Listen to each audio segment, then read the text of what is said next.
আমরা সবাই সবার জায়গা থেকে এই চাষিদের ফ্যামিলিতে দাঁড়াবো, আর অসহায় ফ্যামিলি বা প্রতিবন্ধী যে ফ্যামিলি গুলো আছে তাদের পাশে একটু দাঁড়ানোর চেষ্টা করব।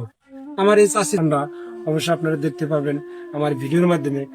মোটামুটি দেখতে পাচ্ছেন যে আসলে দেখেন, ওইটাই হলো চাষির রান্নাঘর, এটা হলো আপনার চাষি যে থাকে সেই থাকার ঘর, এ হলো তার দুটি ঘর।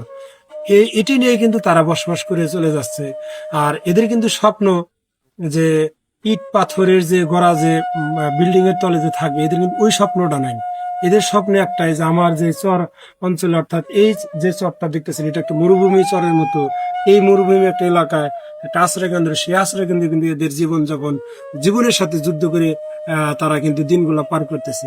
তাই আমরা সব সময় এদের পাশে দাঁড়ানোর চেষ্টা করবো। আর ওই সকল ব্যক্তি যারা প্রবাসী ভাইরা, আপনারা এই চাষির মতো অসহায় ফ্যামিলিদের পাশে দাঁড়াতেছেন, অবশ্যই দয়া করে আপনারা সুনির্দিষ্ট দিকে তাকাবেন, যাতে আপনাদের মাধ্যমে এই ফ্যামিলিগুলা দেখা গেল 1 মাস 2 মাসের যে খরচটা পায়, তারপরেও কিন্তু তাদের জন্য অনেকটা উপকৃত হয়।